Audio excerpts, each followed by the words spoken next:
Okay, I'd like to talk about a couple of aspects of pegging that are often overlooked, and they have a lot to do with taking away the dealer's advantage.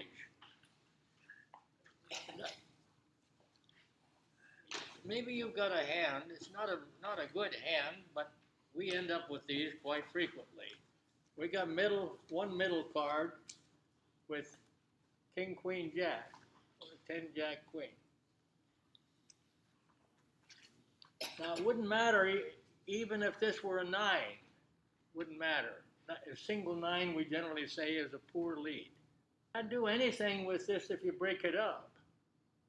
But you can pair any one of these, and the middle card, if the dealer doesn't have middle cards, it's in a king or a queen most of the time. They won't give you the jack very often. Quite frequently, it's in their crib. But very often, they do have a king with some funny looking other cards in their hand. They dump the jack queen or the 10 jack or the jack jack to the crib. So, or a jack 5 to the crib. But they got a king out there sitting with a 7, 8, 9. So, in this case, we want to have a chance to peg. It's a poor hand. We don't have much going for us on the score, most likely. We probably cut a deuce. And it didn't match the jack. So we knew we had 3 going in, and we know we got 3 now. So it would be nice to pick up a couple pegs. And so by leading the middle card, we have a chance to do that on 3 different 10-pointers. Now, there's a lot of hands like this, and sometimes you get a little benefit from the deck. Let's say there's a 7 or an 8 on the deck. You've already got your opponent nervous. Yeah. Of course, when they see your second card, it's over with, and no more nervous about it. But sometimes the cut on the deck gives you a little added psychology. You might as well take advantage of it. Next class, we'll be talking about cribbage logic and psychology, the first part of the class. But go for this where you have 3 different ones. You've got a pretty good chance of picking up a pair. Because if the dealer doesn't have middle cards, he's most likely to get the count over 15 with a 10-point card. You might as well be prepared to pair it. That's all you're going to get out of it, is a pair. But it's usually a go. So you got the pair plus a go, 3 pegs, by playing the sleeper card. And the sleeper card is the odd card in any hand. It could be, which we talked about before, the 2, 3, 4, 9. 2, 3, 4, 8. 3, 4, 5, 8. The sleeper card is that odd card that doesn't quite fit the rest of them. And it creates, if you can mislead the dealer, very good thing to do. I also wanted to mention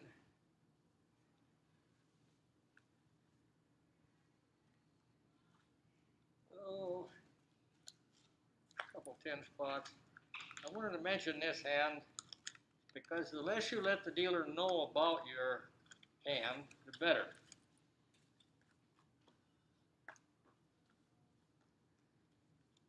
So here, what do we got? 2 10s and a jack queen, pretty common kind of a double run, all 10-pointers. I've got the lead. So, I might want to fake a flush. I got a queen of clubs over here, huh? And a 10 of clubs here. So I'll lead the 10 of clubs. I might want to show him another club the next time. But that's not where I'm going. If I show the dealer the queen the next time, what do I immediately focus his attention on? If I show him a 10 the first time, and then my second card I play is a queen, yeah. What does he think? Flush. I got something that fits between a 10 and a queen, right? And most of the time that's absolutely true. So it's much better to mislead the dealer, showing the same card twice, or even showing him the jack, because then it could be a 9. See, it could go down from them 2, or up. But if you spread it that way with a 10 and a queen, you've got them focused on trying to catch your jack. Dealer has a huge advantage. Don't give him anything extra.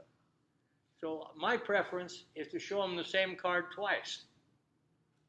If you couldn't do nothing with it the first time, why not offer it a second time? And then if you've got two in sequence here, you might be able to pick up something to score a run.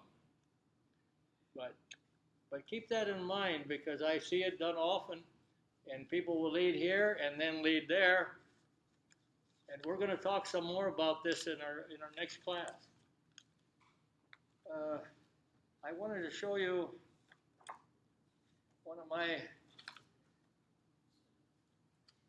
I call this a rattle trap. I always play it with this hand. There's a non-dealer. It doesn't work as well with some others. You could have a double run of face cards with two jacks. It could be 10 jack, jack, queen, for instance. The key is to have two jacks. Now, it's very hard to trap the dealer's jack, because very often the jack's not in the hand. Most frequent 10-point card the dealer puts in the crib is the jack. But there are times when the jack will be in the dealer's hand with maybe a jack 10-10 with a 5. So I don't want to focus any attention on my jacks. I want to play the card that's furthest away, in this case the king. I want to play that so that it draws a 5 for 15. I play the king to draw the 5. I don't want to draw the 5 with these. See? And then I'm going to make the count 25 with these. And I've got two jacks, and sometimes the dealer only has one. That leads to 30 for 7. Try it. This hand works better than 10 jack, jack, queen, because the king is further away, and it kind of distracts them into not thinking that maybe the jacks are present necessarily. I've mentioned George Stanton often. This is, in DeLynn's book, this is called the jack trap, and most of the stuff I've written, it's called the rattle trap, because I pulled this off twice in one game with George Stanton, and he said, you know, I'm really rattled. Wow. Hey, that's what it is. It's a rattle trap. If you can pull this off a couple of times in a single game, you've got somebody that's rattled for a long time. So I call it the rattle trap. It's a jack trap. When you got the cards, play it. It's much easier for the dealer to trap your jack, because you'll keep your jack. The non-dealer will keep their jack with a 6, 7, 8, or a 2, 3, 4, or a 1, 4, jack 10. See, the non-dealer will hold the jack in preference to the other cards, whereas the dealer will get rid of the jack in preference to the other card. The dealer would much rather put a jack queen in their crib than a queen king, knowing that you're not going to turn loose the jack. You're going to play the jack with a 2, 3, 4. You're going to play the jack with a 4, 5, 6. You're going to play the jack in preference to other 10-point cards. So it's easier for the dealer to trap your lone jack, beware of that, than it is for you to trap a lone jack in the dealer's hand. Dealer has the advantage in most of these pegging schemes. So anyway, you can see how that works.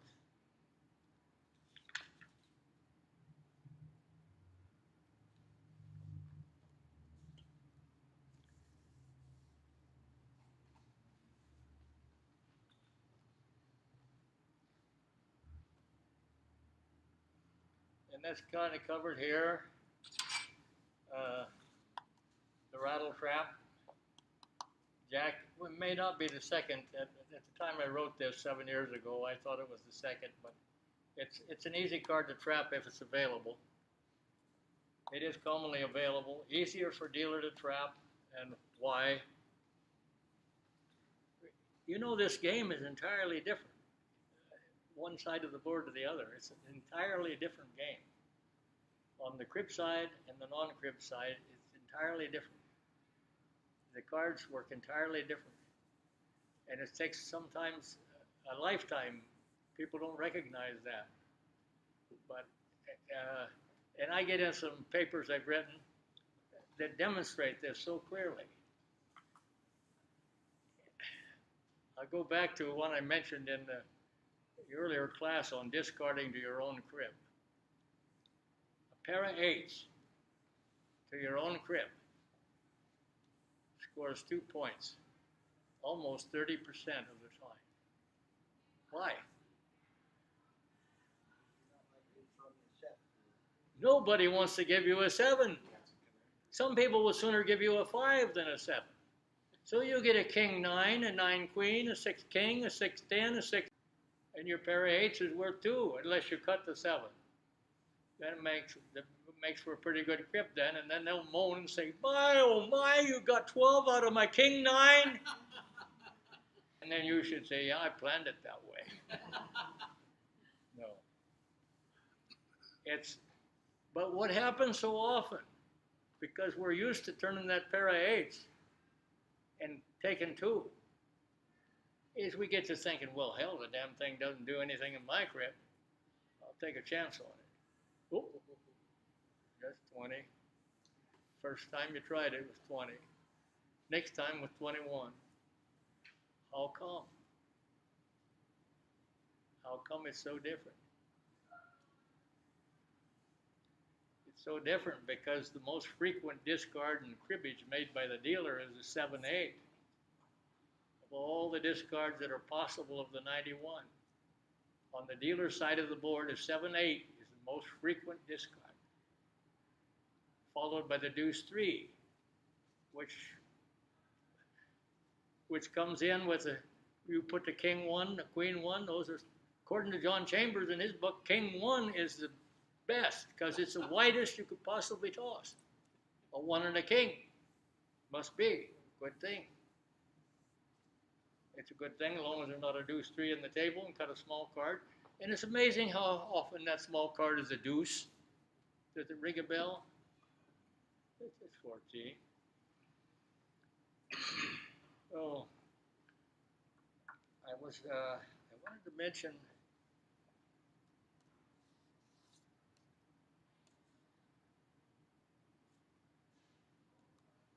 and how you avoid this jack trap if you've got a chance is you drop the jack on the count of 12 or more. Get rid of the single jack as long as the count is 12 or more so you can put it past 21, 22. So if you've got just a single jack, it's more vulnerable than the other singles. So if you have a chance to ditch it, do it.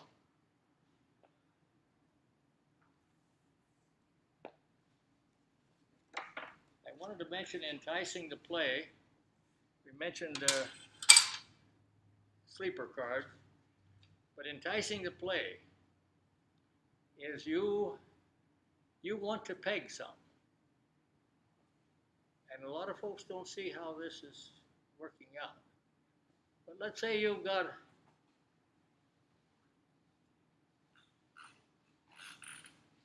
three, 4, 5, 6. Your opponent's got cards just a little under that. Or you might have a 3, 3, 4, 5. You might want to play on a small card instead of play off the larger end. You might want to play right close to it. You might want to put your deuce on a 1 lead.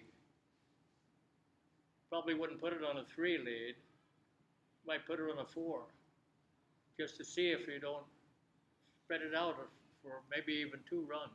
If you're dealing very often, you can get 2 runs. You might give up 1. Generally, you will give up 1.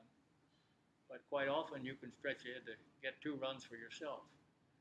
If you need them, entice the play. In other words, there are some people that play this game who are very good defensive peggers.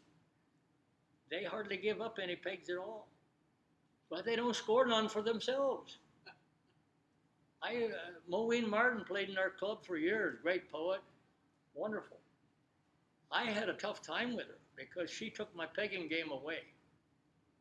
I mean, she just would play away on most anything, even when she should be playing on. And that's why we talk about offense and defense. If you need pegs, then you need to entice the play. If you are playing defense, then you've got to play as far away as you can. Sometimes making the count 11 with a 4, your opponent will make the count 11 with a 4. It's a nice time to slip a 4 in for 15 for 4. And you can do that with quite a few hands in this game.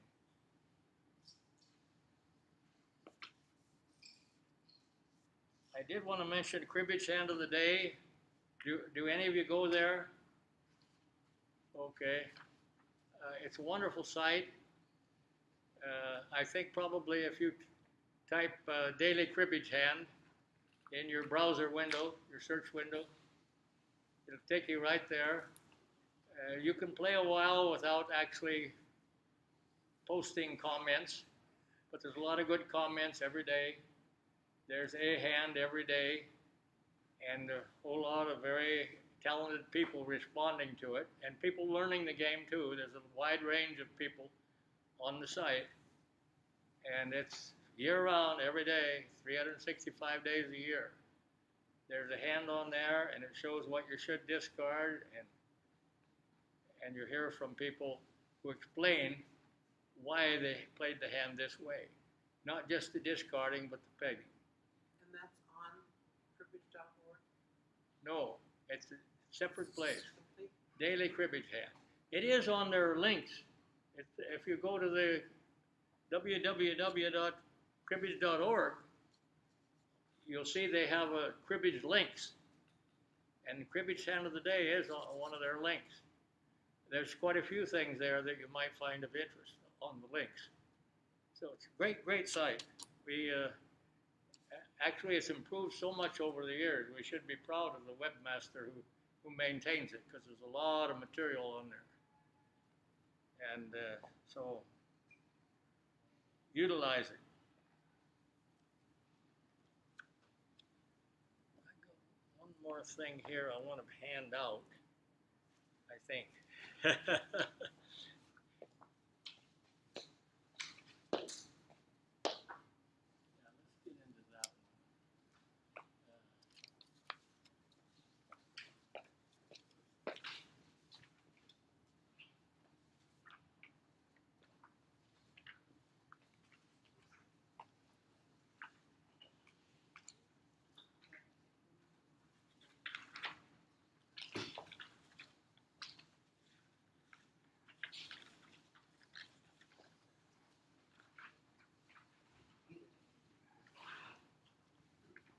I think we pretty well covered the basic and pretty advanced pegging. Most all of the pegging traps we've covered.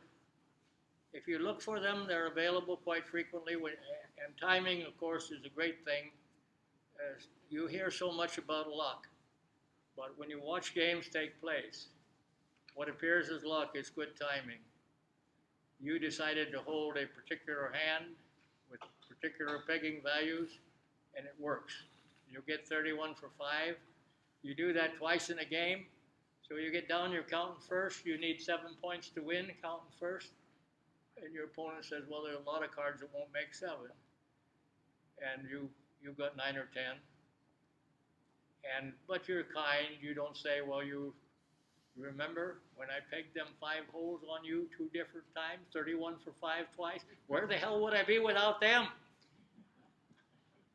See? So it's often what appears to be luck. It's absolutely is not. It's a plan that was well executed, and the person was well rewarded for carrying out the plan. So have a plan, carry it out. End of game pegging is the most difficult part of the game. And we want to get into that some here. The first thing, and I hear people say this all the time, if I'm the non-dealer and I'm 4 holes out and the dealer is 5, my goal should be to count out. It's hard for the dealer to get 5 pegs. I don't need to win by pegging. The only way the dealer can win is to peg. So when I start pegging with them, I'm contributing to their win. So you need to, when you're the non-dealer down there, end of game, you want to look at your cards and hold enough to count out.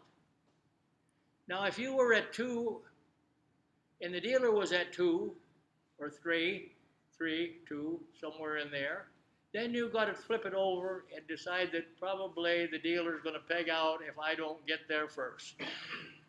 But it's the dealer, if they need 4 or 5, it's not a given. There's more times they won't score 4 or 5 pegs than they will.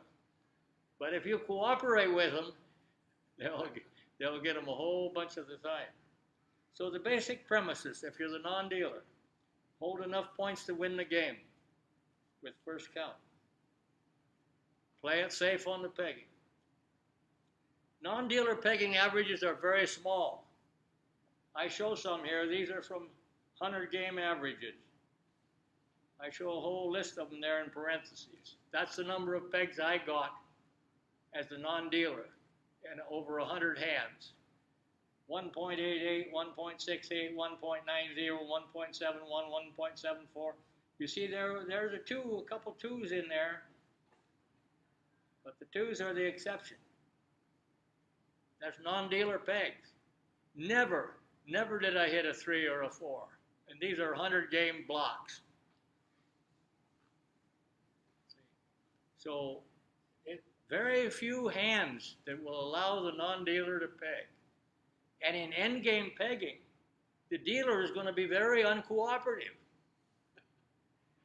See?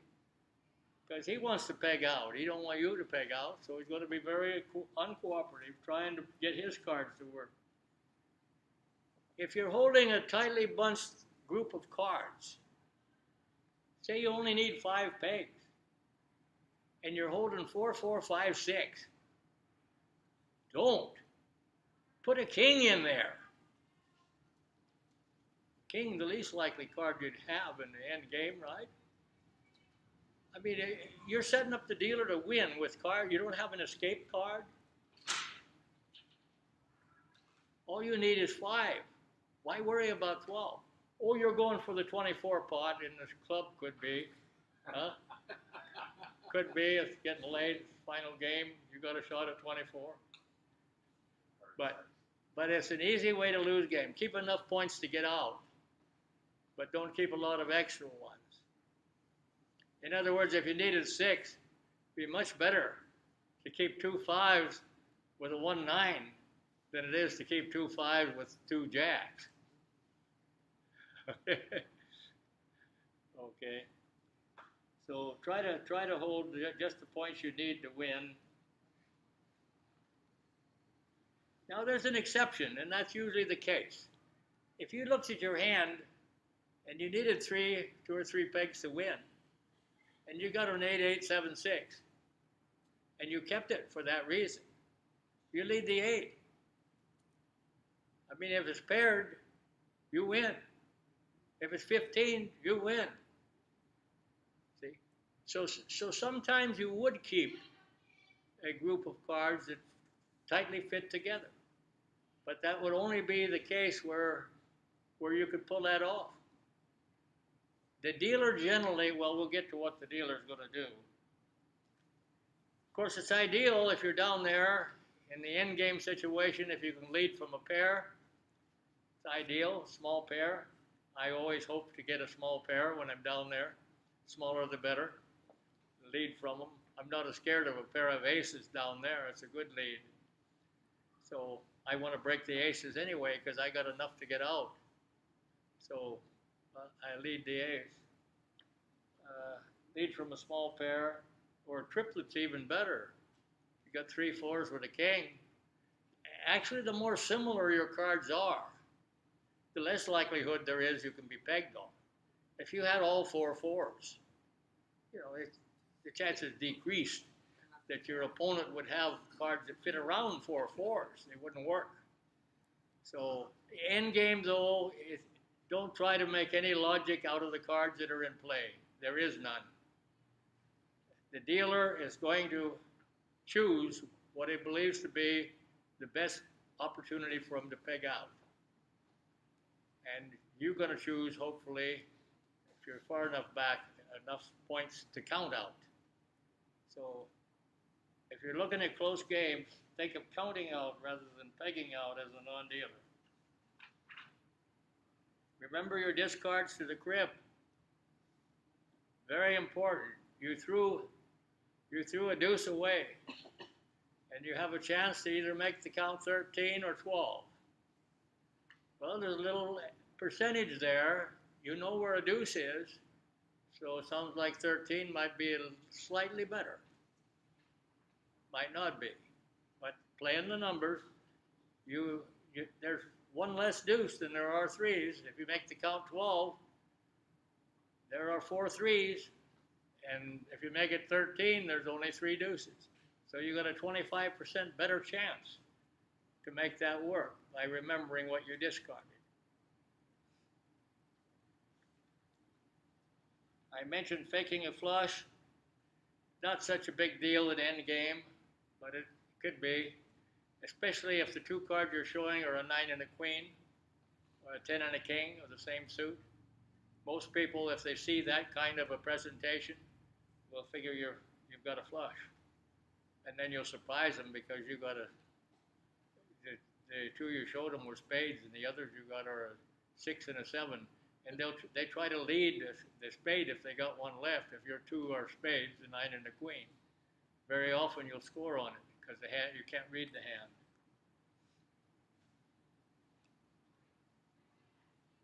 Now, leading a 10-point card in endgame where the dealer is 2 or 3 out, it's probably not a good thing because the 5 covers all 10-pointers. Dealer don't have to hold any 10-point cards. The 5 covers 16 cards in the deck. So if you have another choice, it's generally preferable.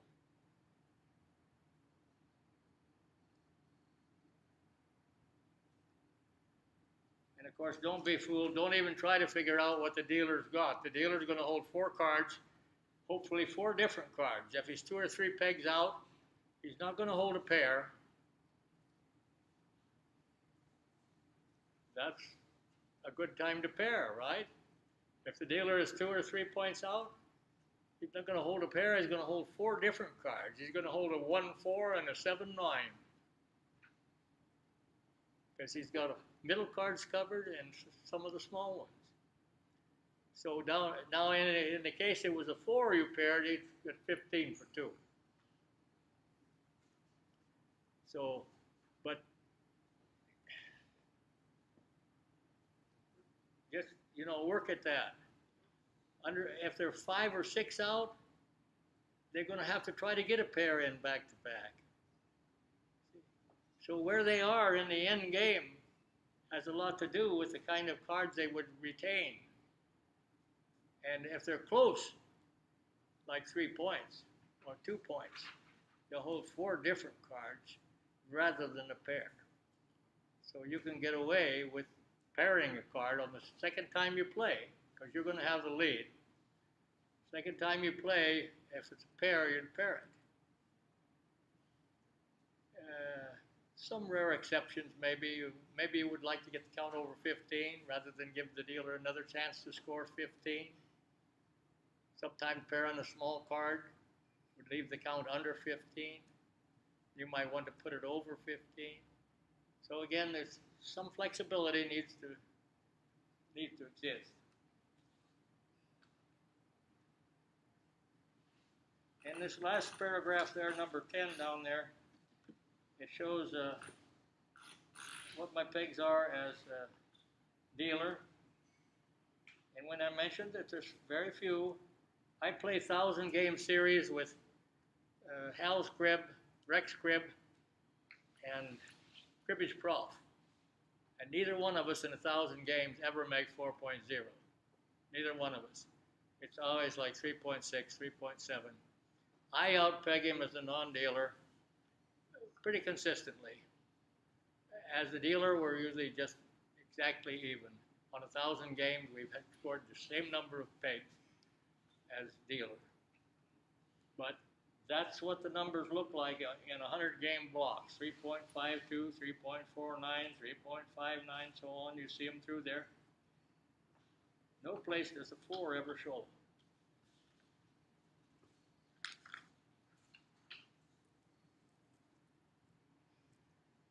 On the back of that paper, there's some basic premises for the dealer. Most dealers assume that you will win by first count if you need 5 points or less. Paul Hatcher is a very defensive end-of-game pegger, and that's where he draws the line. He figures if you need 5 points, that you're going to win the game by first count. Well, if I'm the dealer and I know that, I know I've got to peg. If I'm going to win this, I've got to peg. So to peg, and that means taking the first 2. You can't wait on, then there might not be another 2. But most of the time, you've got to take that first 2. And of course, the dealer knows if you needed 8 points, that you're going to try to keep a hand that would score 8 points. And we've already covered dealers assured of 1 point in pegging. Now, in endgame situations, it's always safer to pair a middle card than it is to take the 15, no matter what it is. It's better to pair a 9 than it is to play the 6. It's better to pair the 8 than to play the 7. It's better to pair the 7 than to play the 8, because you leave it open for your opponent to score more easily. If you paired the 9, there's only 2 other 9s in the deck. But if you put a 6 on it, there's 3 6s. So you increase the odds that your opponent will peg by 1/3. So some things down there aren't the way you would play them other places on the board. And if you make 15 on a 7 or 8 lead, the dealer can go for a run of 3 either direction. But if you're forced to, I'm saying if you have some other card, not to pair. If you have some other card and you don't need the points, but it's safer to pair than it is to take the 15 in endgame pegging with middle cards. It might also be true with small cards. I haven't researched that yet.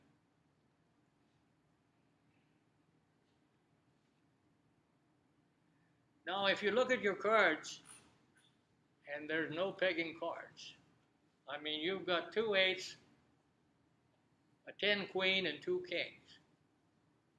I mean, those aren't pegging cards. Well, it's possible, though, to get pairs in back to back. So the 10 queen has no use at all in this hand. You keep the 2 pairs, the 2 8s and the 2 kings, hoping you can get one or the other in back to back, or that you might get some other form of pegging with, like the 8s on a middle card.